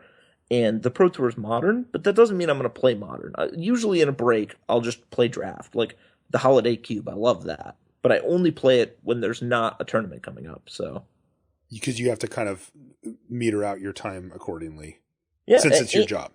And I spend so much time traveling to go to the tournaments, and I spend my own money. Like, yeah, I get an appearance fee as a result of being platinum, $250. But almost every flight that I take costs more than that, and I have to pay for a hotel, and I have to pay for taxi to and from the airport, and I have to pay for eating fast food all weekend, tournament entry. It's like, it adds up. Like, it's not a free roll. I'm not a fat cat pro who's making money just by showing up to tournaments. You know, I'm investing hundreds of my own dollars to go to the tournaments. So when I go, I want to be secure in myself that I did the best I could to try to give myself the best chance to win. Philip also wants to know, what does a regular weekday look like for you as a full-time Magic pro? Very good question. You sleep in? Yeah, I do sleep in, actually, because it's funny. I don't want to paint it like I'm some kind of lazy bum, but you travel so much, spend all this time on airplanes, and in a Grand Prix weekend is like you might land at 10 p.m. and then you go to sleep and you get maybe 8 hours of sleep, and you wake up at 8 a.m. and then you play all day, and you get out of the tournament, you have to go to dinner, and then you get out of dinner, it's midnight, and then you got to get up at 8 a.m. to play the next day. It's like you get like 6 hours of sleep a night, and then you get home and aren't all these demands on your time, and you can finally just sleep. I mean, I'm sure you get the same thing. It's like you spend all this time on airplanes and in airports, and you're hustling around, and on the weekends you don't get a lot of sleep. So yeah, no, usually totally. I spend my time during the week recovering, trying to go to the next tournament. Yeah, I'm the same way. And Luis used to be like that. Then he started working. Now he has to get up and go to the office. Yeah, he's even crazier than us. Yeah, he certainly is. And I write articles as well, so. Yeah, you got work to do as far as that goes. Yeah. Marshall writes articles too. Like he's got one going up this week, I think. Yeah. Adrian Paisan says, how much time do you spend on theory crafting and the like compared to actual gameplay? When you prepare for a tournament, how much time do you prepare for constructed in comparison to limited for like a pro tour? Theory crafting? Do you do a lot of theory crafting? I'm not really sure what that means. Well, I think it's is that when you don't play but you just think about? I think it's illegal in Nevada to theory craft. So I want to say that Owen actually does do a lot of theory crafting. Not like, I think Duress is great against Obzon out of Jeskai, but I'm not going to test it. More like theory crafting in the sense of discussing Magic and trying to figure out, good plays, that sort of thing. But yes, it's not as much like, you can't say something like, I think green sucks in Battle for Zendikar. I'm not going to draft and try to find out. I'm just going to say that. That would just be a very poor plan. No, it's true. Yeah. And it's lucky because my roommate is Huey. He's excellent at Magic. So if I have a question, I can just ask him. I'm not like, hey, can we schedule a theory crafting sesh at 9:15? It's like, no, you just that's not how, catch him on his way out of the bathroom or whatever. That's not how it works, Usually I'll be sitting on the couch playing Magic Online, and I'll go like, here, I'll show him my computer. Oh, what do you think of this board state? Like, would it be reasonable for me to make this play? And that's the kind of theory crafting that we do. It's not like a structured, Ooh, let's talk about the. No, but I know you do it though, because Oh, yeah, of I course. remember having a conversation with you at an airport gate where we had seen that the Battle Lands were going to be coming out, and we had seen most of the set. And I was kind of picking your brain because I was looking forward to after the rotation and trying to get an idea for what was going on. And you had a lot of really insightful things to say, even at that early stage, and they were all true. Your main thing was, you had told me that the mana bases were going to be insanely good. Now for somebody like me, I had just seen those cards and hadn't put it together yet exactly what that would do for standard. But for you had already thought it through, had discussions or whatever, and then boom, week 2 or whatever, we've got, is it Oreos, as Eric would call it, where, people are casting Kolagon's command into, Ojutai's command, and it's like, wow, yeah, this mana is insane. And you had even predicted that red was going to be good at that point because it would lose a couple of key parts, but that its mana would be good, and boom, that happened too. So I know you do actively, think about these things on the side. Oh yeah, it's actually funny because Theorycraft. yeah, like whenever I will have an idea of something that I think will be really good or really bad, or this is true for Huey as well, if he will have an idea of something that he thinks will be really good or really bad, he'll just say it. He'll be like, I think this will be great. I'll be like, wow, I also thought that. And it's like at that point, it's basically just a fact. if you two come up with it, you just book it in the encyclopedia. I mean, yeah. I mean, really though, because Hashtag ORAD. Yeah. You're great. Matt Carr wants to know, how do the people you're drafting against influence your decisions? Will you draft differently at a pro tour based on the teams or people at your table? no, usually I'll sit down and I'll, crack my first pack and wow, endless one, pretty good. But yeah, I don't really pay attention to who the individual human beings are in the other seats. I more react to the cards. I think they're substantially more important. Michelle Paniello wants to know, and as a member of a team, what's the best way you found for team members to support each other throughout a tournament? Specifically, if there are players no longer active in the tournament, what is their ideal function in terms of helping other teammates who are still active? Does this function change with format and scale of the tournament? For Grand Prix, this does not exist at all. If somebody was to not make day 2 of a Grand Prix, they're out of there. There's never anything expected of them, but also if they decided, they wouldn't really do anything. I mean, they're going to watch and, if it's sealed Grand Prix, they might look at your draft decks and be like, oh, I think your deck's good. Like, good luck. Like, you want some coffee? Like, that happens, sure. But there's no, like, planned strategic, that person trying to do something to, make themselves more useful. At Pro Tours, it's much of the same. There's no, like, I wouldn't even know what to think of anything, but people are just, they're being supportive and nice, but there's no, they're not scheduled to do things. There's nothing expected of them. They're just. I've had kind of a more extensive experience having nothing to do on day 2 of Pro Tours recently, and yeah, I mean, I will try to grab my teammates' food. I'll do some amount of scouting, though. Honestly, I hate scouting. I wish no one could do it, but yeah, agreed. It's just a drag. It's like a mental tax. I actually don't even think it's all that worth it until much later in the tournament. But that's another topic entirely. But in general, I think you try to support your teammates. One thing that has come up is like Josh Utterley and I were in the same draft pod in Atlanta, and we didn't show each other our decks before round 1 or anything.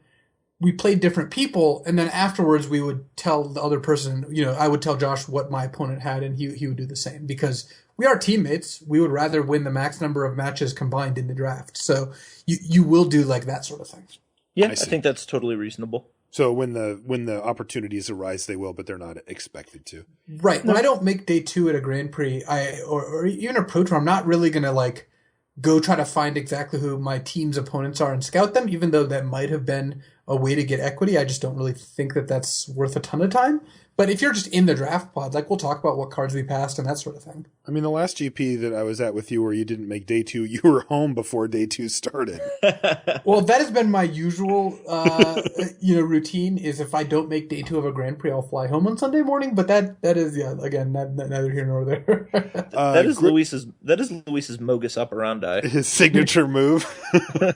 Well, look, to be honest, part of the reason I go to Grand Prix is because if I do poorly and don't make day 2, the fact that I can come home on Sunday morning and still have half a weekend at home makes it a lot more palatable for me to go to something like 3 Grand Prix in a row. I would have been less likely to go to Atlanta after going to both Seattle and Indianapolis if, well, I couldn't have gone home early in Seattle. I mean, I would much rather make day 2, don't get me wrong. But if I'm not going to make day 2, I would rather be at home than be at the tournament site because most of my friends are just going to be busy with the tournament. Right. Greg Holmes wants to know, this is a funny question, I think. He says, do you guys send misinformation around the Pro Tour to the other teams to put them on the wrong track on what to draft? Like false lists of A picks, successful archetypes, and rankings. No. Yeah. Our team does an extensive amount of fieldcraft where I will surreptitiously leave very poor constructed deck lists near the Pantheon's rooms with the hope that they're going to pick it up. So Greg's asking this in earnest, but in your mind, Owen, how absurd of a question is this? Is this something that would even enter your guys' head about like, ooh, let's try to trick the other teams or whatever? I think it's reasonable to ask the question, but the reality of the situation is that stuff just never happens. I even considered it at one point, just going at a modern Pro Tour, I could just say 4-0 won the first round of Constructed on the back of a top deck cranial plating when I'm just not playing an affinity deck. Obviously I could just do that, but it's just lame and kind of stupid. So you just don't do it. Well, the funny thing is actually related to this. So I do limited set reviews both for Channel Fireball and for Limited Resources. And when Ben Stark first joined our team, 4 or 5 years ago, he was like, "Oh, I don't know. You're going to write your limited reviews before the Pro Tour? Like that's just going to give up information." Then he said he read my limited reviews and was perfectly okay with me writing them. Oh God, classic Ben Stark. I would like to hope that I've improved since then, but I believe his point still stands. That's pretty funny. That's pretty great. Yeah, he actually paid me a really good compliment, I don't know, a year and a half ago or something, because, he said he likes to kind of read around on the websites and see what people are writing about, because he figures that some of his competitors at the Pro Tour may be reading that stuff too. And even though he's got his own opinions that he doesn't, need the help from other people, he does kind of want to know what other people may be thinking. And he said he read one of my articles and was like, he said he thought I nailed it. And he was like, why do you have to write about this right before the Pro Tour? I was like, well, that is what they're paying me to do here. He's never said that to me. It's just interesting. Yeah. I mean, he only said it to me once, so my head didn't get too big about it, but next question comes from Ardak, who says, have you at any point in your time playing just been sick of the game entirely, grinding out games in the usual? It feels like you're just treading water, still enjoying the game while you were playing it, but just fed up with it most of the other times. If so, what did you do to get your love for the game back? That has definitely happened multiple times. And it's weird because one thing that people don't talk about a lot is in Magic preparation, there's huge diminishing returns on your practice. Like you guys have talked about it too. Your first 1 to 5 drafts, awesome. 6 to 10, meh, and so on and so on. And so if you're trying to prepare for a tournament and you do poorly, and then you try to prepare and you do poorly, and you're kind of doing the same thing, and you're just going in circles. And like I was saying, it's not cheap to go to these tournaments. Like for any person, much less me, it's going to cost money. And it's like you spend a lot of time on airplanes traveling and a lot of money on airplane tickets and hotel going, and you just do bad and you do bad. And you question what you're really doing with your time and your life. I mean, no, it's true, especially on a high variance game like Magic. Oh yeah. And sometimes it's not even the variance. Sometimes you're just playing bad. Mm-hmm. It's not the variance that's killing you, it's yourself. And so I've had a lot of instances over my career in which I go this is really bad. Like, I don't know what I'm doing. But I've always prided myself on being a player who, when I get knocked down, I'm going to get up again. I'm not going to quit. Like, I'm not going to give up. I'm not going to, take it lying down. Like, I'm still going to try to do my best and go and do everything I can to try to succeed. And so I've had like some pretty bad dry spells, but I also like, sure, I go 11-4 for the 20th time. I'm not going to quit. I'm not going to accept mediocrity. I'm still going to go and try. Tao Wang wants to know how the Peach Garden Oath started and what makes you guys work so well as a team. I think I was actually talking to Luis about this recently. The way that we met was kind of through happenstance. Like, I had just played against Reed on Magic Online a couple of times and seen him at tournaments, and I always really looked up to the way that he conducted himself and the way that he treated people, and just him as a player. He would go and quietly just crush people. And so he and I became friends at a time in which Huey didn't even play Magic, and he moved and his life changed a bit, and he decided to start playing Magic again, and he was friends with some of the people that I was friends with, and so I just got to know him, and he and I became really close, and Reed and I were kind of like, friends, not, too good of friends, and Huey asked me to team with him in team tournaments, and he and I actually asked John Finkel if he would play with us, and John was like, no, like, I'm going to play with Steven, like these guys that he won the Pro Tour with, and I was like, it's lame. So Reed was our second choice, and so we called Reed on the phone and asked him, and he had a prior commitment, and so we just called him on the phone like one time every week until he said yes. So you basically just bullied Reed into being your friend, is that? Yeah, we're like, Reed, play with us, and eventually he did, and after one team tournament, it was, and we didn't even make day 2, but after that it was like boom, we were hanging out all the time, and Huey was a Hall of Fame caliber player when he played all of the time, and his results showed that. But when he came back to Magic, it was a slow climb. He went to a couple of tournaments where he wasn't all that great. And Reed, even too, he did well on Magic Online, and then he qualified for the World Championships, and he had that terrible run where he went like 2-12, and he started to go to more tournaments, and even me, I had I had pretty good results, but at that time I was losing at a rate consistently for kind of a long time, and so the three of us just started to hang out and talk Magic more, and you get there's a famous saying of, like iron, one man sharpens another. And so when we were playing all the time, we were just all trying to be better than the other one of us and just pushing each other to be better. And you couldn't just sit there and be mediocre with the two other of those guys on your team. You had to just keep trying. And then we all just made each other so much better at Magic.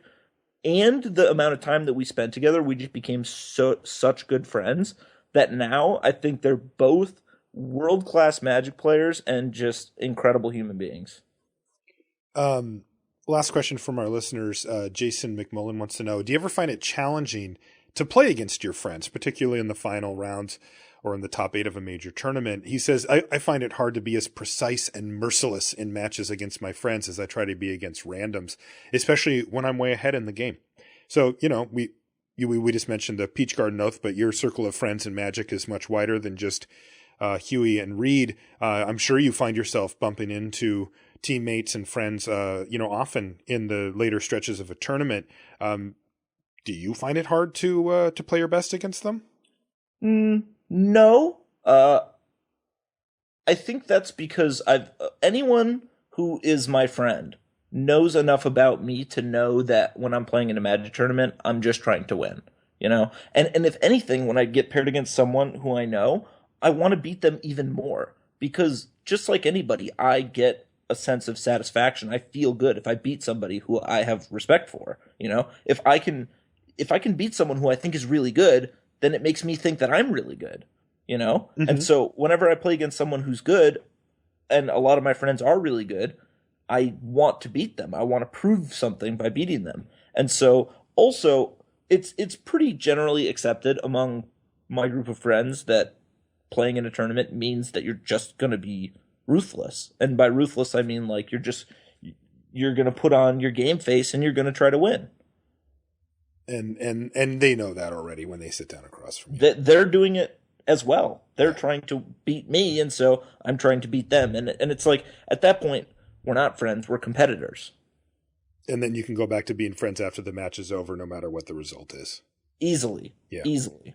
Anybody who couldn't go back to being a friend of mine after a match, regardless of the result, I don't want to say I wouldn't want to be friends with that person, but I would question what our friendship was if there was going to be some kind of tension after playing against somebody and winning or losing. Right. Luis, did you have anything else that you wanted to ask Owen before we let him go? For the love of God. How long have you been holding that back? I just want to let you know that I opened a void winnower. Nice, mythic. All right. Owen, thanks so much for taking the time to come on the show, man. It was a real pleasure to have you on, and I think that the listeners are going to love this episode. Where can people find you if they want to say hi? The single best way to contact me is on Twitter. I'm on there all the time. And what's your name on Twitter? At Owen Turtenwald. OwenTweetWeeTenwald. Turtenwald. Okay. Yeah, I'll put a link in the show notes to your Twitter as well. And we can find your articles on Channel Fireball. Yep, I write 2 articles a week on channelfireball.com, and they're pretty good. And they're pretty good. All right. Well, again, thanks so much for coming on the show, Owen. It was a real pleasure having you on, and we'll look forward to having you back on again someday soon. I enjoyed it. Thanks. That is going to do it for the show this week. I want to remind you that Limited Resources is brought to you by channelfireball.com. Huey tokens coming out on Monday. They'll send one. They're starting to include them in at least in orders next Monday. I think you get kind of a random token, but Huey might be one of them. And then don't forget about the countdown to Black Friday sale next Monday with deals on selected sealed product and supplies leading up to the Black Friday sale that has even Magic singles included in some of the sales. You're going to want to get there early on Channel Fireball to make sure that you get all of the action because they are limited quantity. If you want to find Luis and I on social media, I'm Marshall_LR and Luis is LSV. You can send us an email, lr@lrcast.com, and you can find links to everything related to the show, including the YouTube channel, the Facebook page, all that kind of stuff at lrcast.com. That is going to do it for the show this week. Thanks so much for hanging out. And once again, thanks to Owen for taking the time, and we'll talk to you next week. So, Owen, one of the frequent topics I go to when closing out the show here is story time. I like telling stories of the interesting things that have happened to me or other people I know during Magic. And you being on the show reminded me of the first time we met. And ooh, I gotta hear this. Oh, no. Oh, no. Owen knows what you're talking about already. Oh, it's bad. So, let's put a little backstory first. This is 2006. It's U.S. Nationals. This is the first big tournament that I was going to fly to. And Paul Chian and myself were going. I actually tried to cancel my flight because I decided I didn't want to go. I wouldn't get a refund, though, so I decided I might as well go. Paul and I showed up without a deck. This is a standard tournament with a half draft. Though, funnily enough, it was 4 rounds of original Ravnica draft, followed by 3 rounds of Cold Snap draft. This is a bizarre tournament. Oh, yeah. Paul and I tested our deck by playing 5 games of Solar Flare, which is the blue-white-black, like the Esper deck, against my vintage Mitchell's Workshop deck. That was the only deck I had on me. In order to balance out the fact that one of the decks had Moxes, the Solar Flare deck got to take 3 turns in a row before the Workshop deck started. That's only logical. It is, and the Solar Flare deck ended up going 3-0, so we decided this is probably good enough to play Nationals. So Nationals starts out well for me. And as it turns out, going to round 10, I was 9-1. Going to round 11, I was 9-1. And I get paired against Owen Turtenwald, who I'd never met before. I get to my seat. The round starts. Owen Turtenwald isn't there. I call a judge. The judge comes up and is like, well, your opponent's going to get a game lost for being tardy. At this point, Owen, you show up, And then the judges come over and they're like, hey, you've been selected for a deck check. They take our decks away. But 8 minutes later, they come back and they inform me that Owen Turtenwald is getting a game loss for having failed to D-sideboard. This is 100% true story. Not even one aspect of it has been embellished. I look at Owen and I'm just like, all right. The judge says, all right, the match is going to be decided 2-0. Can you both sign the slip? We both signed the slip. We both leave. I don't think we even said almost anything. We may have said less than 5 words to each other. Yep. This is the first time I ever met Luis. This is 100% how it happened. Like, he's not even joking at all. And the thing is, it's hilarious because of the way that we know each other today. And that was like 9 years ago. And that's just how we met. But at least there's some silver lining because, number one, I think Luis got 4th that year. Yeah, I ended up getting 3rd. I won the 3rd, 4th place playoff. That's very good. I started 9-1. This was my nationals was the first major tournament I had played in. I had just made top 4 of regionals, and I went and I was started 9-1, and it was amazing. And then there might have been 16 rounds of Swiss. I think I lost every remaining match. So I lost to you because I showed up late, and then I got a game loss, and then I just outright played and lost the final 5 matches. So I didn't even make the money. And Luis went on to get 3rd. And now Luis gets to run around telling everybody that the first time you played, he savagely outplayed you. Or luckily for me, he doesn't tell the story all that often. Well, this one counts pretty big. The funny, yeah, that was just a funny tournament. And then this is at the time you were Owen the Enchanter on Magic Online, I believe. Oh yeah, oh yeah, it's all true. My username was Owen the Enchanter, which is I would say not quite as embarrassing as getting a double game loss, but still not something to be particularly proud of. I think that it was from Zur the Enchanter, and your name is Owen. Yeah, I was like, nice.